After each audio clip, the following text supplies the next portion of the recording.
Greetings from Tokyo, my dear friends. This is Daisuke, and I very much hope that this video finds you well and in very good spirits wherever you are in the world.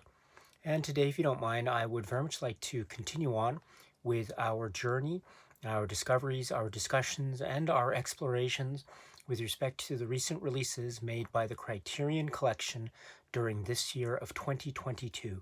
And that brings us to a title which already exists in the Criterion Collection at spy number 711, but on this occasion we see a 4K UHD release of this film, and so it's a 4K UHD plus Blu-ray combo edition that I'd like to focus on today for purposes of this discussion.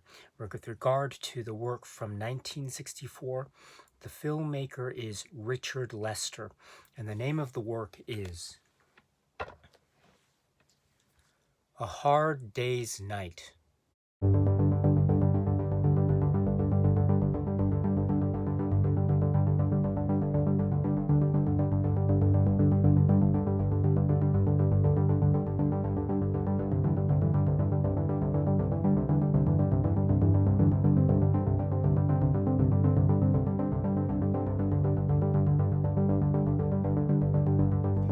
This is the work from 1964, and it is from the wonderful filmmakers, the director Richard Lester and producer Walter Shenson, and the writer Alan Owen, and the cinematographer, director of photography Gilbert Taylor, and others.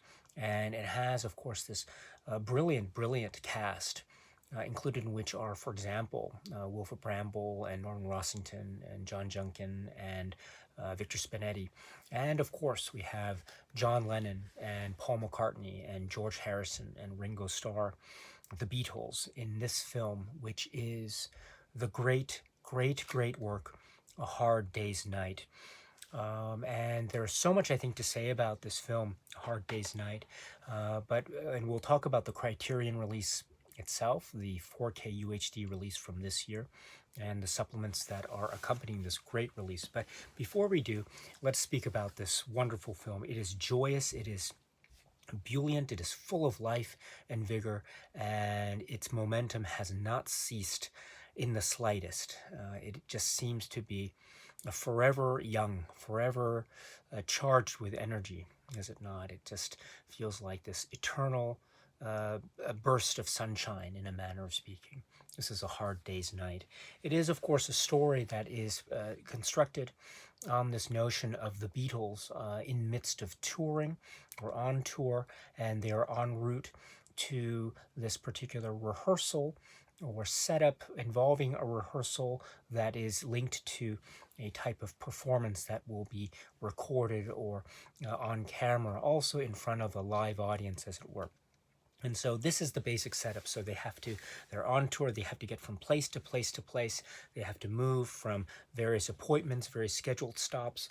And also while they are trying to get from place to place to place, we get to know a little bit about them. The Beatles, they are the Beatles. They play themselves, although they are also characters in this highly constructed, plotted work. Now, this is one of the interesting things about this film, is it not? Because it has this great mix of tones and styles, almost in this highly genius construction that is filled with a number of artistic contradictions in a delightful, poetic way. Now, what do I mean by this? So, for example, it feels like it is a work that seems to be, maybe on the one hand, a type of documentary or quasi-documentary. And perhaps from a certain point of view, that is not an inaccurate way of describing this film, because again, this is a film that is talking about the Beatles, John, Paul, George, and Ringo, and they are singing their songs, and we'll talk about that also momentarily. And it is in this really almost cinema verite type of camera work, at least in some key moments of the film, and this really beautiful black and white photography, etc. And so it has this feel of what could be described as a type of documentary-like style to it. And that certainly can be said to be the case, again, when we remember that the Beatles are indeed playing themselves, and there might be certain moments that could be definitely reflective of who they are as human beings, as individuals in real time, as it were. However, we also have to remember that this is a highly constructed, plotted story. Dialogue is provided by Alan Owen, and so this is a story where the performers are repeating lines and they are reciting dialogue in these highly constructed stories that are like scenarios or little short stories, linked, of course, together by this plot involving the Beatles and their need to be at a particular performance or recording at a given time, etc. And then the various adventures that the Beatles as a group or perhaps individually get along the way, as well as their entourage, the wonderful characters that support them.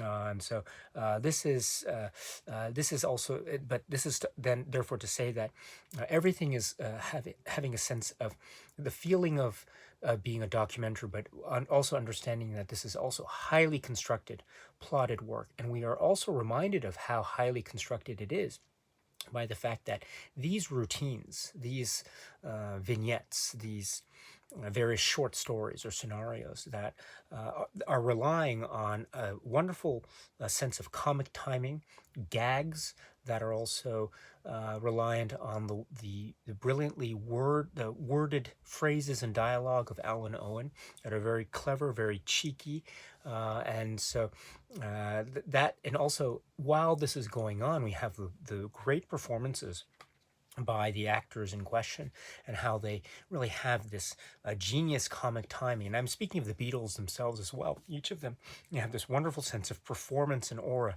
They give us a little bit of who they are, but also we understand that it has the sense of a screen aura or a screen type of characterization. They are playing themselves, but it's also a type of construction of themselves, which is played around with by Richard Lester and company as well, because we understand that the camera and the style and camera work, it has a verite look to it, but it also has this piercing way in which it seems to be almost trying to break down in this brilliant way, break down the walls, the barriers of what could be described otherwise being quote unquote conventional cinema, and giving way to a type of almost a nouvelle vague type of sense of a liberating way in which one can capture a story about performers, musicians on tour. But do it in a way that is almost going against the grain of conventional, quote unquote, conventional cinema, and using rules or breaking rules and breaking film grammar. This is in a way to maybe play with the reality of the environment of the film, thus giving us the sense, the viewer, the sense that what we are watching could be, on the one hand, relying on a sense of quasi-documentary, on the one hand, but at the same time, we also understand that the playfulness of the film and these scenarios, the way that characters can just seemingly jump in and out of realities and just go from place to place, seemingly disappear and reappear just like that, or maybe perform tricks in an instant, like cinema magic, as it were. So this also reminds us that this is a film, and this is a very carefully plotted and constructed film, and it is also a film that is using or breaking the rules of film grammar in order to propel the sense of joy and fun and celebration that the Beatles themselves bring to everyone that encounters them, their fans, the people around them, and the like. And so I think it is all in this wonderful mix and swirl that, as I say, is this mix of varying styles or tones, but the varying nature of them is by no means jarring or disconcerting. On the contrary, they blend so well and so nicely. There's almost a seamless, invisible blend between these seemingly contradictory tones, and that combination makes for one heck of a fascinating fascinating watch indeed. Again, it is a fun time, but it is also, I think, a great example of this type of playing with the medium of cinema in a way that is clever, that is almost invisible, but the more one watches it, the more one realizes that there are so many tricks going on. And so one has to be alert, one has to be sharp when watching it. And that's one of the great fun things about this. There are many things that one can pick up as one watches because it's so packed with information in that way. Here's another way that's the case. The dialogue. The dialogue is so crisp, so sharp, so quick too. And it's just a little instant, maybe some very clever, witty, almost double entendre might just come about and come and go in an instant. And so it's almost difficult to catch upon single viewing. But that's one of the great joys of this film. You watch it over and over and over again, and so you can get all these little are all these, not little, these very significant moments of dialogue that are very clever, very witty, very, very funny, and very cheeky indeed. So, as I say, that's another reason to watch this over and over and over again, because it's, as I say, packed with so much information. And I should say too that this is the style, the substance, in terms of the writing, and also the way in which the filmmakers are playing with the medium in an almost nouvelle vague sort of way, add to the allure and the substance of the film, of course. That is also provided by the great performances of this. And I must say that the performances and the actors and the characters that they create are really splendid and wonderful. And so the characters like Norm and Shake being part of the close entourage of this. It is a fictionalized version of the Beatles on tour, as it were. So you have these characters in the construct of the film and interacting with the Beatles, who are, again, play themselves, but they're playing themselves in this fictionalized setting. So that's another wonderful take. And when we have the interactions with characters like Norman Shake and Grandfather and other characters that we meet, there is so much going on. There's this great sense of tension. There's this great sense of playful banter and witty repartee. And this is all part of that great sense of humor that this film has. And each performer gives their all to the performances that are being provided here. And too, let us not forget, of course, the stars of the film, the Beatles themselves, John, Paul, George, and Ringo. Now, they are wonderful.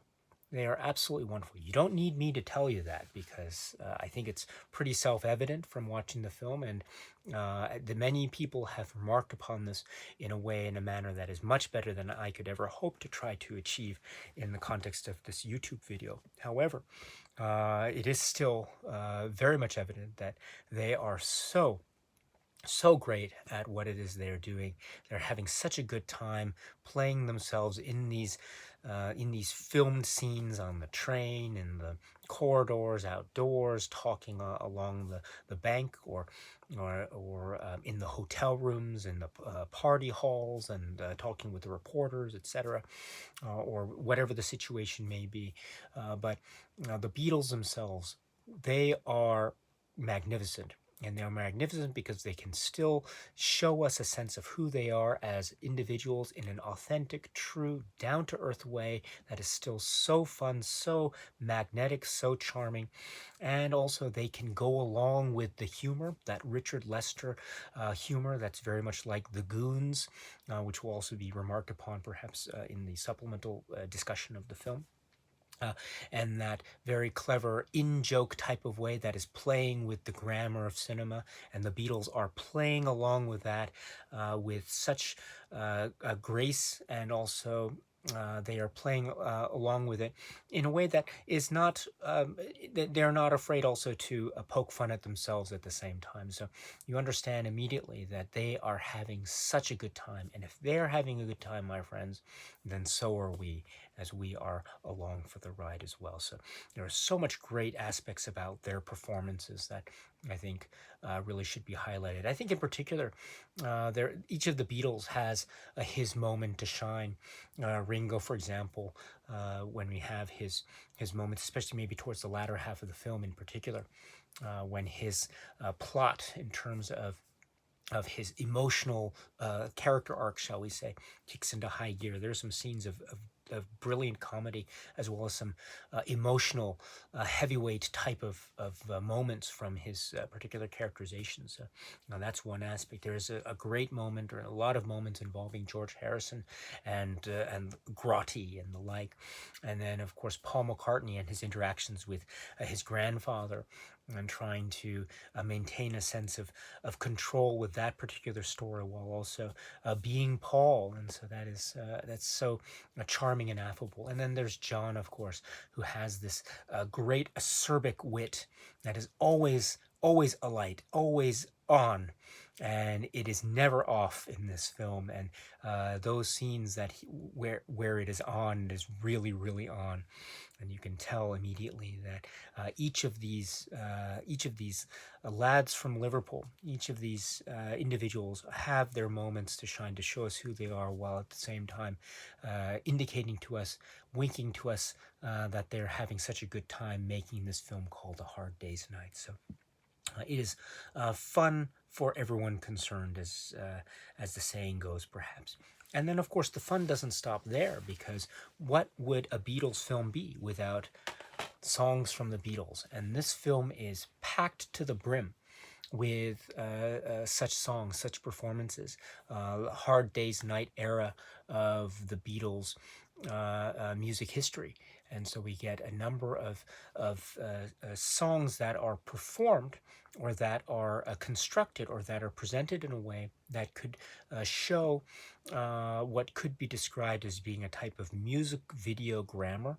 That is the way in which the film suddenly emerges into the world of the song that is heard over the soundtrack, and then suddenly the Beatles are seen maybe with a type of a wonderfully manipulated reality about them.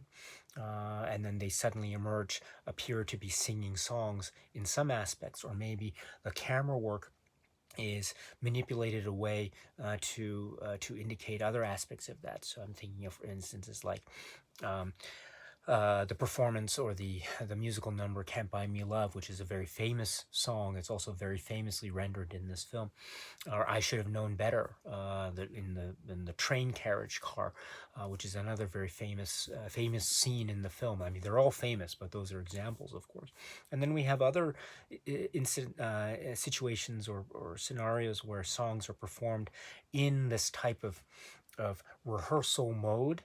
And so we see the Beatles essentially being photographed as they are performing during a rehearsal on stage. But even that type of performance that's being captured is so clever, and it's so witty, and it has room for a very poetic uses of light and shadow and camera work that are also moments of just togetherness of the Beatles, a type of intimate atmosphere that is generated. So I'm thinking of examples like "If I Fell," the performance "If I Fell," or "And I Love Her," and others. And then we have yet another type of performance, namely the Beatles on stage, and they are performing in front of live audiences as well. So that also adds to the wonderful performance atmosphere that is having center stage, of course, the brilliance of the songs of the Beatles during this part of their career.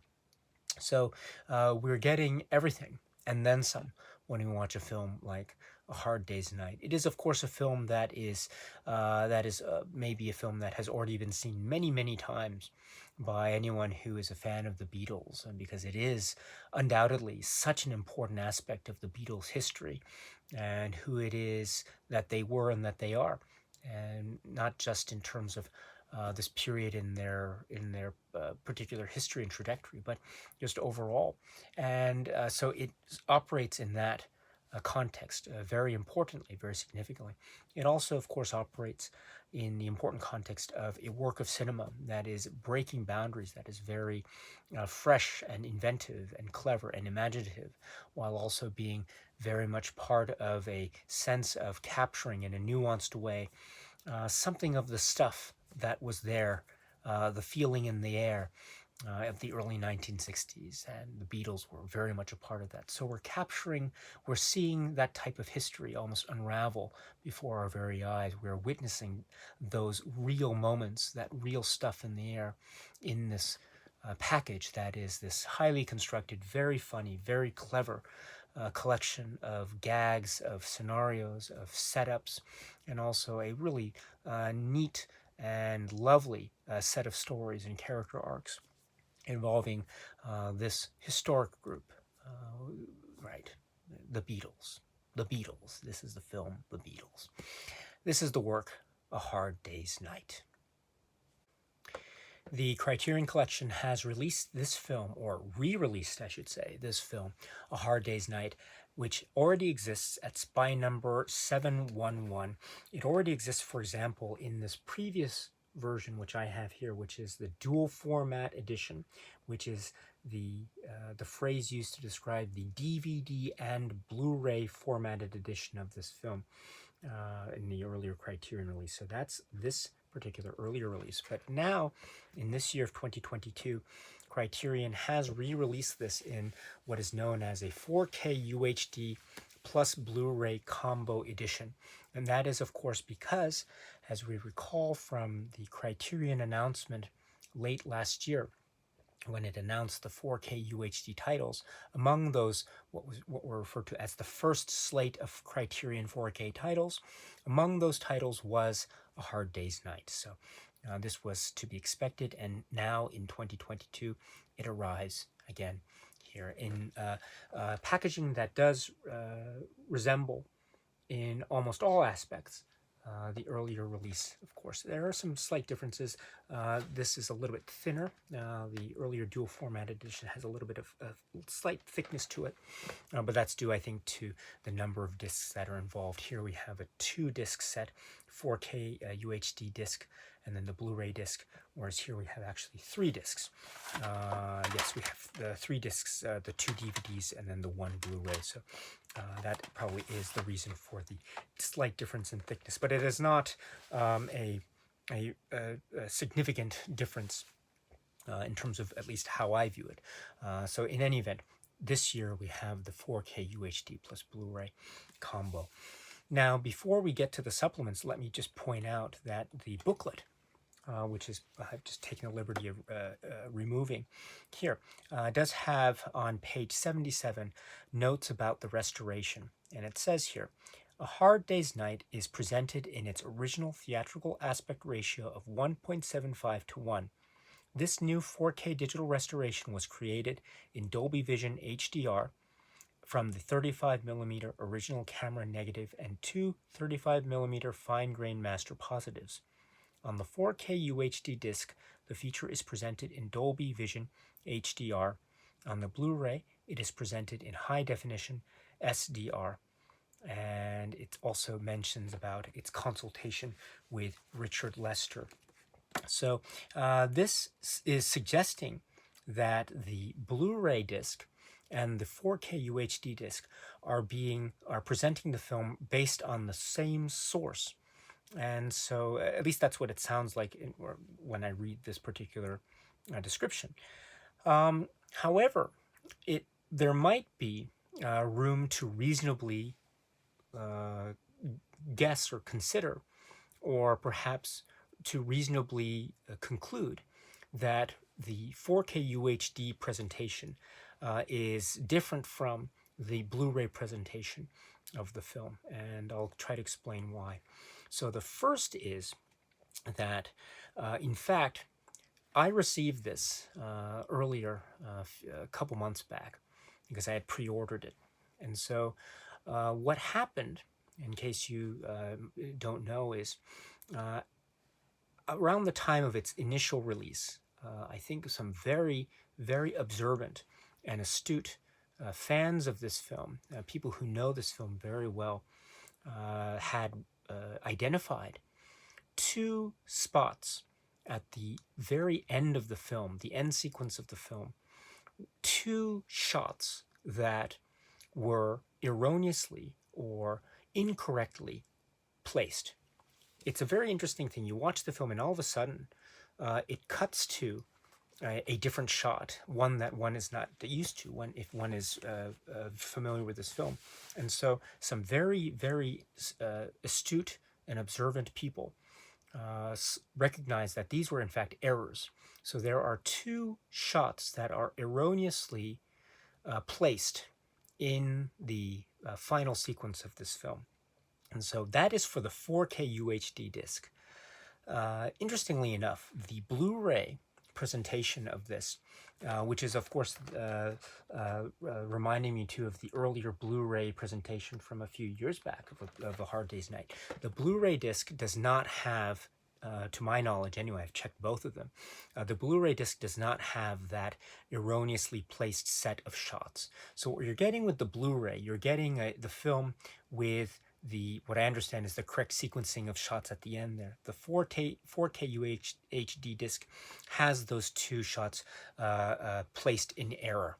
So it is a presentation, the 4K UHD presentation. It is a flawed presentation in that respect. Now, today as I'm making this video, it is March 9th, 2022. And all the way up to, I would say, maybe yesterday, I would go back and check the Criterion website store. And ever since this error had been identified publicly around, I think, it was maybe end of January or early February, ever since that error was publicly recognized, the 4K UHD Blu-ray combo of A Hard Day's Night was not available through the Criterion website store. It would always say currently unavailable. And that was based on the assumption that Criterion was trying to fix this particular error on the 4K UHD presentation of the film. And so all throughout February and up to, I would say, yesterday, the store said currently unavailable. Well, lo and behold, I checked today, and now it says it's available for purchase. So that is maybe suggesting to me that Criterion has fixed or has attempted to fix this particular erroneously placed sequence of shots that are again found on the 4K UHD presentation.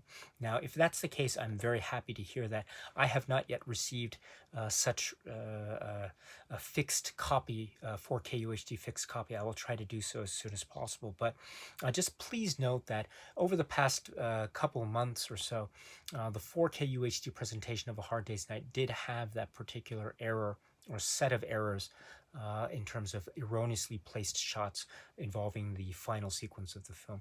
And as I say, the Blu-ray version, whether you find it here or you find it in earlier releases, does not have such erroneously placed shots. So it seems okay when you're watching the Blu-ray.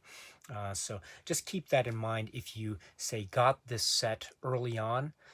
If you think you have or you know you have an erroneous 4K UHD presentation of this, my suggestion is contact Criterion, and I'm sure they will arrange to send you a free replacement. They're always very good when it comes to replacing things free of charge whenever there is a legitimate claim or complaint or error. And this is certainly one of those, I would say. So that's not a problem. But just be sure that you recognize that, again, especially for those who have gotten this early, like I did. I got this on a pre-order. So as I say, I'm going to have to arrange to get that replacement 4K disc as soon as possible. But that's okay, because in the meantime, I can enjoy other aspects of the 4K UHD presentation. And I must say that those erroneous shots aside, the other aspects of the presentation itself, the contrasts, the shadows, and the separations between the tones of this is a black and white film, and all the gradations of gray in between, and they're really strikingly pronounced. And so I thought it was a fine presentation, and it did feel, again, I can't be very scientific about it, I'm afraid, and I apologize, but it did feel like it had certain areas where this type of use of black and whites and grays did have this enhanced quality that felt slightly set apart from the Blu-ray presentation of the film. But as far as I can but in terms of my current situation, while I do respect the 4K presentation in terms of those qualities and aspects, I'm going to have to reserve further judgment until I get the replacement. In the meantime, the Blu-ray presentation is my go-to when it comes to this. Again, primarily because of those erroneous shots, which are not found erroneously in the Blu-ray presentation, in my understanding, and also because too the Blu-ray presentation, whether you find it here or you find it in any earlier release, is still very stellar, very, very stellar indeed, and it preserves that type of feeling of authenticity in the air when you're talking about this glorious black and white cinematography. You're really getting your money's worth when you look at most of the aspects of the 4K release. And so, as I say, I'd like to reserve judgment. And so maybe when that 4K release with the corrected copy does arrive, and I hope it's soon, then I can maybe revisit and try to reassess how I feel. So that is the current issue, and as I say, now it seems like Criterion has corrected it, but just be on the safe side, just double check to be sure. But hopefully all issues have been cleared up, and if that's the case, then also please note that you are also getting, in terms of the sound, the monaural soundtrack option, which is great, by the way. That's always my go-to in my own personal preference, but that doesn't mean that the other soundtracks are bad. On the contrary, they're really great as well, and those are the newly created or the freshly created stereo soundtrack option, and then the 5.1 surround option. So you still have those options available to you, as far as I understand it. But and they are all great. Again, my personal preference is for the monaural, but that is again my personal preference. But that's, as I say, not to say that the other soundtracks are bad. On the contrary, they're really great options to have when you're talking about this particular work. And again, the music and sound is very important. So you have these various options that are still made available to you, that were again made available in the earlier release. But it's nice to have that carried over for purposes of this 2022 re-release. And so with those comments, let us now turn to a conversation about the supplements that we can find on this particular release. We should point out that the earlier release had a set of supplements that we are now finding carried over onto this 2022 release. So we have this sense of continuity. So let's speak first about the commentary track, because that's again something that we saw before, but we see carried over here. That commentary track is packed. It's packed. We have so many people participating in the commentary track. So for instance, we have Barry Melrose, second assistant director, Dennis O'Dell, associate producer, Betty Glasso, hair design, Paul Wilson, camera operator, Gilbert Taylor, director of photography, Roy Benson, second assistant editor, Pamela Finch, or Pamela Tomling, first assistant editor, Gordon Daniel, sound editor, Jim Rod, dialogue editor, John Junkin, who plays Shake, Jeremy Lloyd, Lionel Blair, Anna Quayle, David Jansen, Terry Hooper, etc. So we have so many people participating in this rich and wonderfully inviting commentary track. And so this is it's a wonderful option to have, and I'm glad it's still made available. And so each speaks about specific aspects of their part of the show, as it were. So maybe speaking about the actual working with the Beatles, how the Beatles were on set or working with. So I think you're speaking too about how authentic they were and how much fun they were having. And Anna Quayle, for instance, was talking about her scene with John Lennon, and maybe they're talking about how some of the they might have been a little bit nervous, but that was also part of their charm. And indeed, they were so charming, they were so affable and so likable. And so this is, I think, coming across when you watch the film, but it's also coming across when you hear the commentary track. They also speak about the idea of the use of handheld camera, some of the tricks and techniques that might have been results of spontaneity, or maybe happy accidents, as it were. It emerges here, it also emerges elsewhere, about a certain a style of the speeding up of action a very key sequence involving Can't Buy Me Love, and how this came almost as a type of happy accident, according to Gilbert Taylor, and how Richard Lester, when he saw the results of this so-called happy accident, he was so delighted, over the moon. He was just, this was exactly the type of pep that the scene required, and indeed that became embedded into what became a part of the style of that particular sequence, which is this idea of the sped up nature of and also sped up in a mixture of slow motion in this clever way involving Ringo and a type of visual gag. But that was, as we understand it, a result of a type of happy accidents. So this detail and other details like it emerge. They also talk about the wonderful way in which the sequences are edited together. John Jimson's work is mentioned too by the assistant editors that also appear on this commentary track, and they give great examples here about how, for instance, the sequence involving the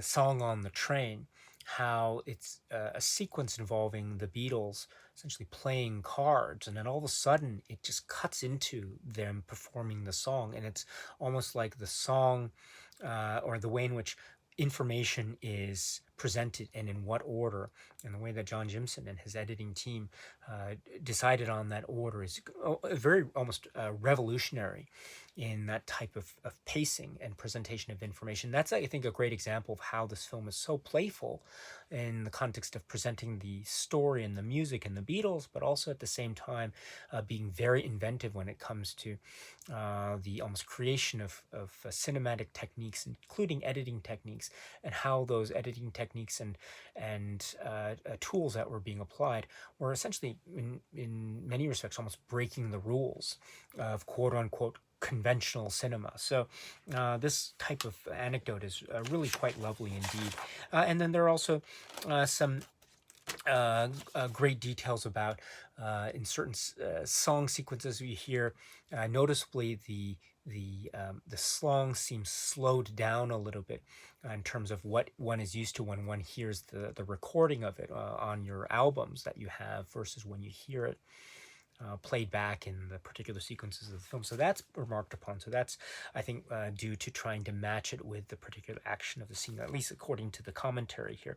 And then they also speak about some of the performers who are no longer with us, or were no longer there at the time of the commentary track, but that were, of course, very important. Victor Spinetti, Norman Rosington, of course, are mentioned. So it's lovely. I must say, I will always love Victor Spinetti's sweater.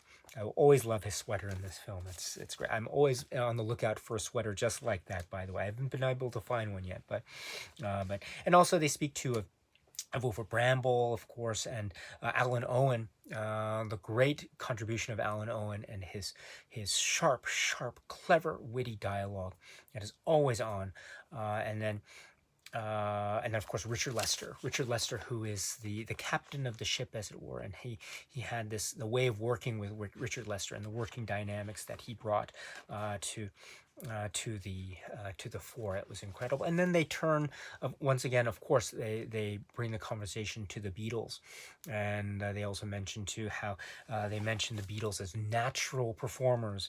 They had no fear. And this lovely way in which the Beatles seem to, in their own ways, and each in their own individual ways, maybe were turned on by the aspects of cinema, or maybe were a little bit shy or reticent to the aspects of cinema, but then they turned into their own maybe cinematic voices. And I think George Harrison in Handmade Films is brought up as an example here. And then they also speak about Ringo and his affable charm and the like.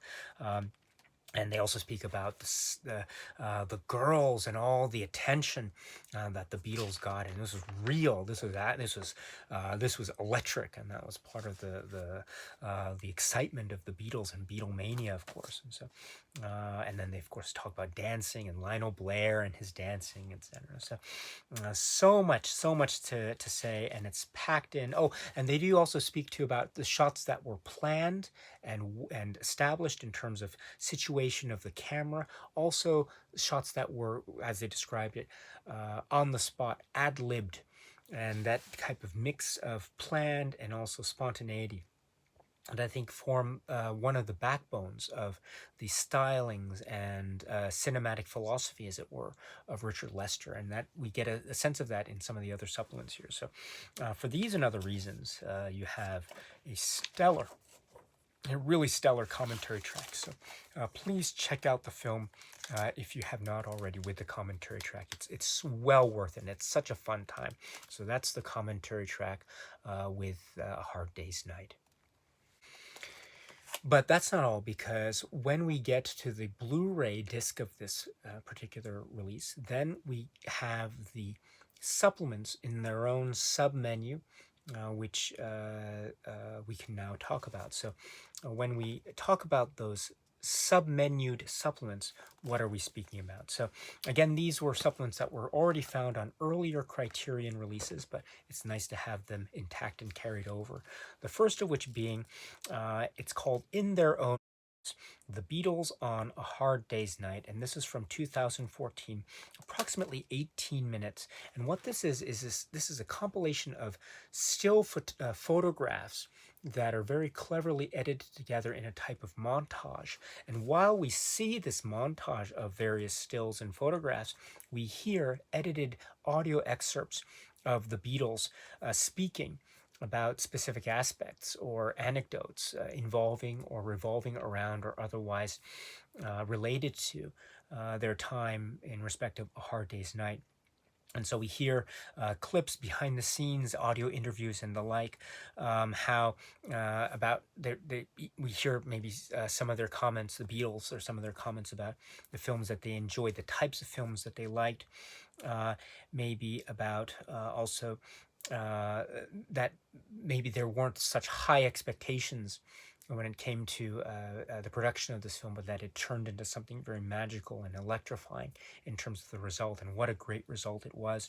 And also speaking about the songs and what it was, what kind of situation was involved in the making of these songs. And for instance, the title and the song A Hard Day's Night, what was involved with this. It's a very famous story for those who know Beatles history and Beatles details about Ringo and his what is described as malapropisms in terms of their very playful use of words that might seem like that might seem a little bit off, but they're off in this brilliant, creative way. And one of the examples is A Hard Day's Night, and that we understand is what's the title of the film, and it also is the basis of one of the great classic songs of the Beatles. And also talking too about acting experience, and also talking about the process of making the film according to the Beatles, and how it was, we understand, more or less shot in sequence. I think that was, I think, according to John Lennon and the like. And so, and then they also speak about some of the awkwardness that they feel when they're performing the song If I Fell. And if you know the song If I Fell, it's a love song, but in the context of the film, they're singing the song to Ringo because Ringo is feeling a little bit down or blue or somewhat grumpy at this part of the film. So it has this interesting little play between what the songs and the lyrics are, and how it's used in the film, and so that's an interesting detail. And then of course their reactions to watching the film, the finished product, the Beatles. And so this is that it's in their own words, and it's very invaluable, very precious. Some of these comments one might have heard elsewhere if one is very expert when it comes to Beatles archived history and interview history, anthology, etc. But it's great to have them in this edited collection, compilation montage, and it's very professional and well presented. So it's in their own voices, the Beatles on A Hard Day's Night. This is approximately 18 minutes from 2014. But that's not all, because next we get a supplement which is called Anatomy of a Style, and this is approximately 17 minutes, and this is a discussion or exchange with Bobby Osteen and Susanna Perich, and they each speak about the style of the film and in the context of the music and specific musical cues that are being presented. And so they speak about A Hard Day's Night, I Should Have Known Better, Can't Buy Me Love, and I Love Her, and She Loves You.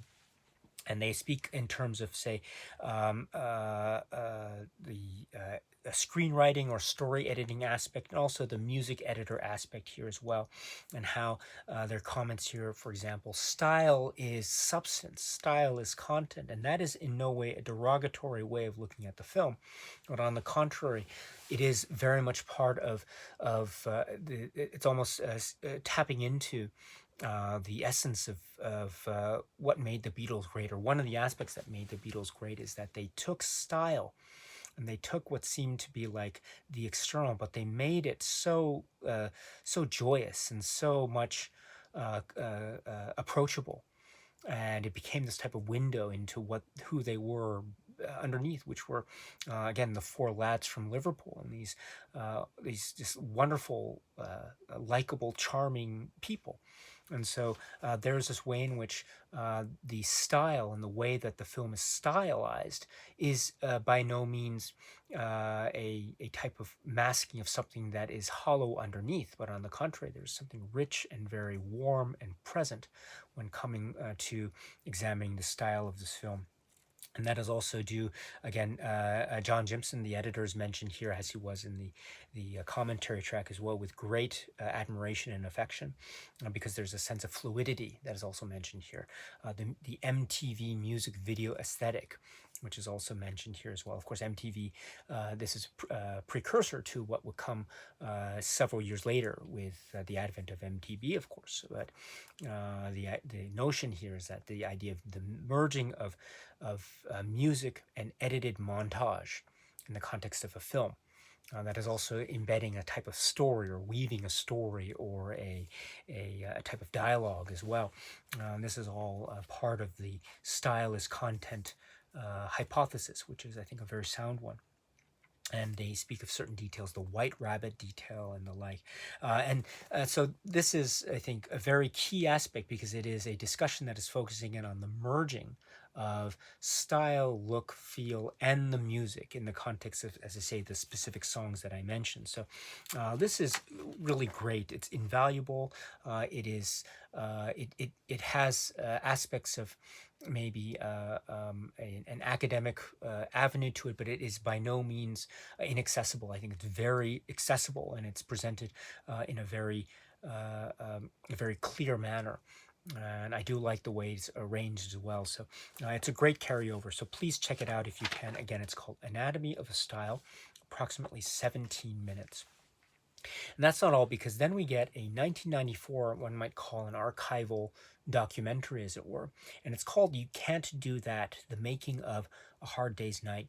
And this features Phil Collins and a number of other interviewees and guests speaking about the Beatles, including people who are fans and admirers of the Beatles, as well as people who are involved specifically in the making of A Hard Day's Night. So you have, on the one hand, or one end of such spectrum, people like Roger Ebert speaking about the film and the importance of it in terms of the context of film history. And then we have other people on the other end of the spectrum, like Alan Owen and Richard Lester and Walter Shenson, etc.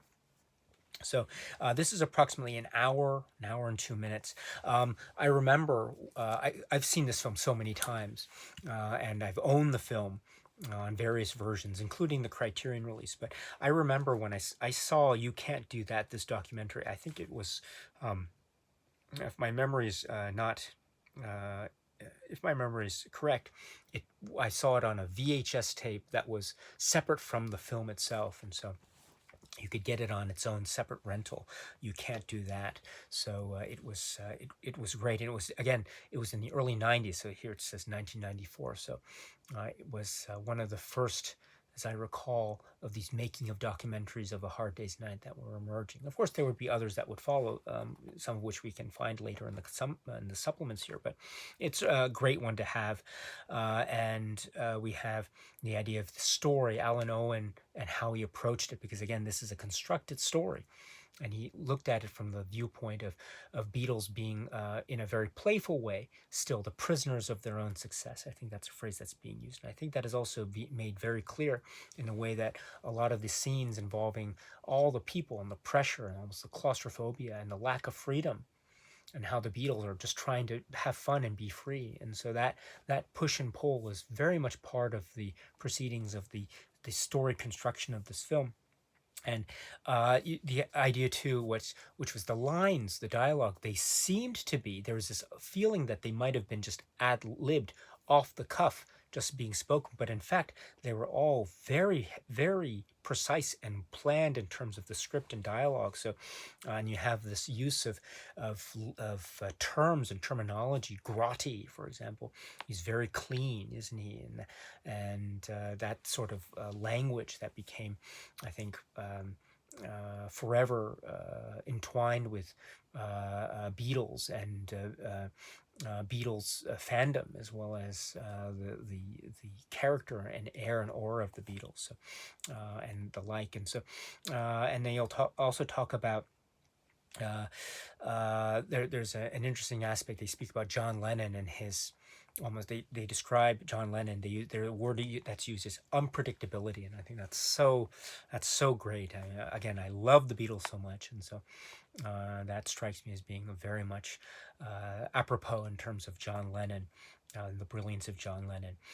So please check out this if you haven't already, and also please also watch it to the end, because you'll get a nice surprise at the end, post credits, etc. So please check this out. Also, there's some mentioning of the song, which is called, another Beatles song, which is called "You Can't Do That." So you're getting a lot when you're watching this. Again, I remember seeing it when it was first released on the VHS tape, but it's nice to have it here once again. So, and again, it was part of the earlier Criterion release anyway, so it's great to have it continued on in this release. So please check it out if you haven't already. It's a lot of fun. You Can't Do That, the making of A Hard Day's Night. And that's not all, because then we get a 2002 documentary as well, approximately 36 minutes, which is called Things They Said Today. And this is also something that, I mean, it's another great making of documentary, again, with a number of the players, significant players of the film, in terms of the making of the film, including some people that we'd seen in other documentaries or maybe heard elsewhere, but also some people that we are seeing or hearing from maybe for the first time, but are still very directly involved. So people like David Picker, also George Martin, and also we see again, or we meet again, people like Alan Owen, Richard Lester, Walter Sensen, Gilbert Taylor, etc. And Lionel Blair, etc. So, and wonderful. And there's a great talk about Robert Freeman and the poster art and the way in which that very iconic black and white photography motif was decided upon, which is, I think, part of, say, you can see in the releasers. You can see how that's captured in the design of the Criterion release itself. And also we have the story about the title, how that came about, happy accidents, that's also mentioned here, and dancing and singing, of course. So another great documentary, and so it's wonderful to have in past releases, and also in the past Criterion release, and now in this current Criterion release. So Things They Said Today from 2002, approximately 36 minutes.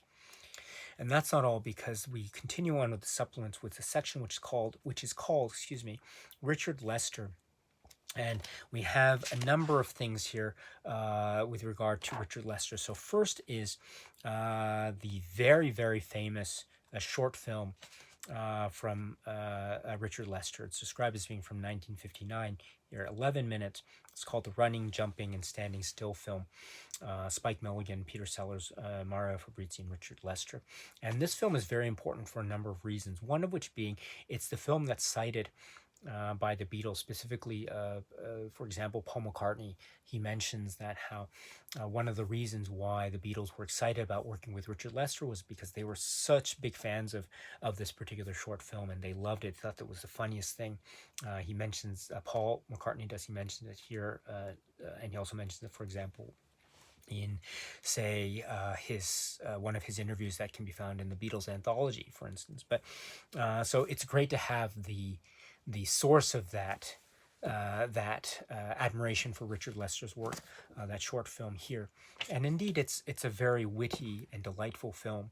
And there are certain sight gags and visual gags and bits of humor that are very much part of what is Peter Sellers and the Goons, and this use of sudden surprise and cleverness, the way that reality is warped, and you have these vignette or short story or scenario types of setups and payoffs. And it's a collection of these little short stories, as it were, that is also dealing with maybe the English landscape or the society landscape as well, which is also part of A Hard Day's Night, by the way, too. The way in which classes and class relationships and class societal dynamics are essentially being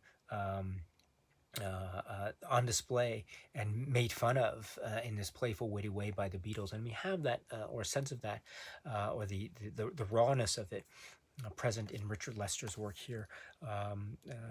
So it's great to have this as part of Richard Lester's filmography, but also in the way in which it connects to the Beatles and their working relationship with Richard Lester. So that's the first thing in this section of Richard Lester in the supplements. And then the second thing is called Picture-Wise, and this is from 2014. From David Cairns for the Criterion Collection, narrated by Rita Tushingham. It's approximately 27 minutes, and here we have a wonderful discussion, primer, and exploration of the work and cinema of Richard Lester. It's great, and so it's talking from 1959-1960 period with the running, jumping, and standing still film, and it's going into other aspects of Richard Lester's filmography. It's Trad Dad, The Mouse on the Moon, and then leading up to his work on A Hard Day's Night. So it's going through various points of his career, primarily focusing in on this early period, as it were, and then it goes into aspects of the Richard Lester style and approach to cinema that I think are also very evident in a film like A Hard Day's Night, in terms of Richard Lester and what he knew about the Beatles, his concept of what's referred to as live TV, and this is a very key aspect of the performative part of the plot of the film. The Goons is also a reference point, again, the way in which humor and the stylings of humor and the sense of humor that's on display in this work, and indeed other works by Richard Lester. Casting choices as well. We have a number of very key roles played by or maybe all key roles, but also a number of small cameo roles that are filled out with to such perfection and joy by these wonderful actors. And then, of course, focusing in on the music and then also focusing in on visual comedy aspects of it, which is maybe related to the aspect of the Goons as well. And also speaking about the new wave. I spoke a little bit about Nouvelle Vague. And so this is also mentioned in the commentary track about how there's great excitement for works of, say, Francois Truffaut, for instance. And so there are so many aspects of The Hard Day's Night that could be said to be paralleling or mirroring a number of things that we're seeing in other aspects of cinema around the time, for example, in the French New Wave aspect of cinema. So this is very interesting too. And then talking too about there's a theme or discussion about metabolism, and also the idea of form and style and the like. So this is all very much suggestive and very significant to the approach of Richard Lester and his style and work ethic, and also cinematic excuse me, his philosophy to the creation of these works like A Hard Day's Night. There's so much going on. It's a it's a piece that's just bubbling forth with energy that's sourced from so many sources, and it's a real amazing feat. It's a brilliant thing to consider just how well it's constructed and how well it's put together, and that's due in no small part. It's due, in fact, in very large part, in very large doses, to the contribution of Richard Lester. So it's great to have this particular discussion of Richard Lester focusing in on this period here, and then of course having A Hard Day's Night as the anchor of this discussion. So picture-wise, approximately 27 minutes. You're getting a lot here, so I'm glad we're getting this, or we're still keeping this in terms of the carryover supplements. So please check it out if you can. And then that's not all, because then we get the Beatles, The Road to A Hard Day's Night. And this is from 2014 again. Mark Lewison, who is a Beatles expert, the Beatles all these years, volume 1, tune in. And so this is approximately 27 minutes. So Mark Lewison is a Beatles expert, a Beatles historian, and he's speaking about the history of the Beatles. Primarily from their formation and their early beginnings leading up to the events that would be this period of Hard Day's Night. So it's not the entire history of the Beatles from formation to what happens, say, after 1964, but it is up to this particular period. And it's a really, really informative and very valuable discussion. It's certainly, I wouldn't count myself a Beatles expert by any stretch of the imagination, but I have read a number of books. I have seen the Beatles anthology a number of times. I have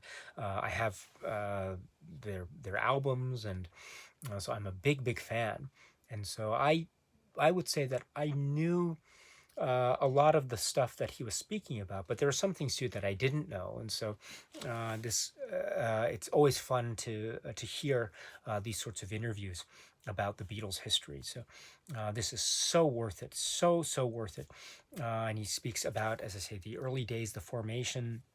The days of the Quarrymen, and Alan Williams and the Jacaranda period, and speaking about Hamburg and other very key players at the time, Pete Best as well, Stuart Sutcliffe as well, Bruno Koschmider, etc., and speaking too about how, in particular, the Hamburg days, the Hamburg part of their career, how this was a very formative essential part of how the Beatles were able to perform on stage under these really intense circumstances, and but also developing their repertoire of rock songs that they would essentially be asked to play on the cuff, or just all of a sudden. So they'd have to really develop on the spot the rock and roll songs that they had to play live. And so this was also this type of educational experience in many ways in terms of their musical development,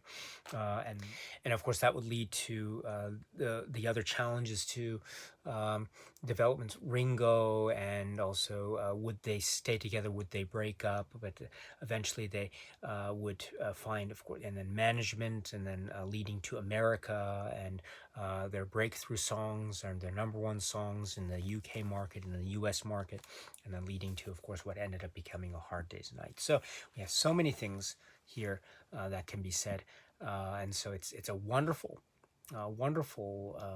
discussion about the history of the Beatles leading up to this period. It's a great primer, and it's also a great thing, I think, for anyone who is either an expert in Beatles history or maybe coming at Beatles history for the first time. It's so well worth it. So it's great to have this discussion again. So this is the Beatles, The Road to A Hard Day's Night. And then the supplements conclude with trailers. First is a 2000 release trailer, and then next is a 2014 re-release trailer. So we have so many things. It's again a packed. It was already a packed release, but it's nice to have that packed release aspect carried over into this new 2022 release. So a lot going on here.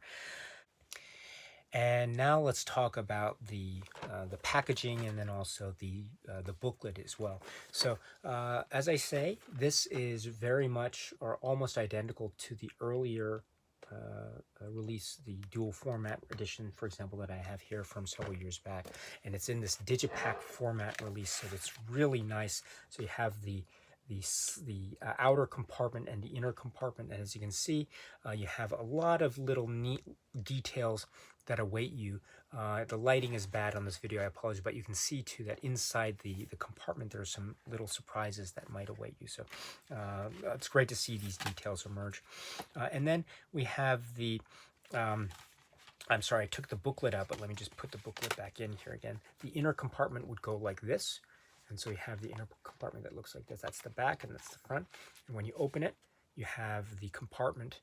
One side is this red panel, and then you have enough room for the thick booklet that is included, and this stacked casing mechanism, one disc for the Blu-ray, one disc for the 4K disc as well. So it's a 2-disc set in terms of this new release. Now, before I get to some other aspects, let me point out that the 3-disc dual format release from several years back looks like this. And so you have the red panel housing the 2 DVDs on this side, and on the other side the 1-disc Blu-ray. I really like this. I must say that it's a very minor nitpick of mine, but the red here looks very, very conspicuous in terms of the red. So I do like the way that both sides of the dual format seem to handle the conspicuous nature of red, the inherent conspicuous nature of the color red, I think, very well. But that's a very minor nitpick, and also, of course, it just can't be helped because, again, it is a 2-disc set versus a 3-disc set from several years back. But so we have again, and also the continuity of the design in terms of the look and feel of it is very nice indeed. When we're talking about the booklets, we have this, which is thick and very robust. It's really wonderful. It is mimicking or mirroring the earlier booklet. This is the earlier booklet from the earlier dual format release, and this is the new 2022 4K Blu-ray combo booklet. So it's mirroring the same contents and the same writings as well. So it's really nice. Those writings, by the way, are a wonderful essay called "The Whole World is Watching" by Howard Hampton. It's a great one, and it's filled also with a number of accompanying stills and photographs. That's great to have. It's a great read as well. And then the second writing is Richard Lester on making A Hard Day's Night. And this is a really great thing to have here too, because Richard Lester is being essentially interviewed here. It's described as being here, the following interview with director Richard Lester was conducted by J. Philip DeFranco in 1970 and appeared in a 1977 book featuring the original shooting script of A Hard Day's Night. And so here we have Richard Lester being interviewed in this written form, and that's also part of the writings here. So that is great to have. Plus, as I say, both black and white and color photographs, and also there's a description toward the end of the booklet about the restoration details. I read a little bit of an excerpt from it earlier in this video. And then the next page we have information about the stereo and the surround 5.1 surround mixes that were constructed as part of optional audio soundtracks for this Criterion release. So if you need any information about those soundtracks, then you can find it. Again, it's in this booklet starting on page 78 and then continuing with other aspects of the release itself. So we have here, therefore, a very interesting mix indeed. We have the continuation or carrying over of the great aspects of the past Criterion releases of this film, Hard Day's Night. And of course, we have the utilization of the 4K UHD format for purposes of this new 2022 release, which, again, as I mentioned earlier, there might have been a few errors that came up along the way in its initial release, but hopefully by the time that this video is made public, those errors will have been repaired in terms of the 4K release by Criterion, and I have high hopes that that is indeed the case, because Criterion, Criterion never lets us down, right? Mistakes happen, of course. That's of course part of the game. People make mistakes. I make mistakes too, and so no one's perfect in this world. But whenever there is an error, things hopefully will get corrected, and so.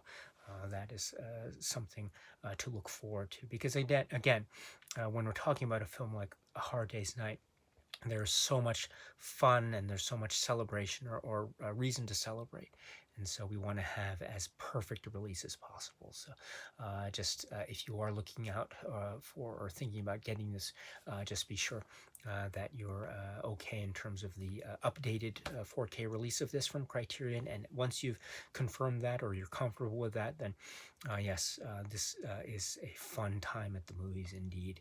This is the Criterion release of, or the recent re-release from 2022 of the work A Hard Day's Night. Okay, my friends, so that's it for now. And so until we meet again, please be happy and healthy and well, and please keep on watching a lot of great, great movies. Thank you so much, as always, for your time. I very, very much appreciate it. Stay strong, stay safe, and cheers.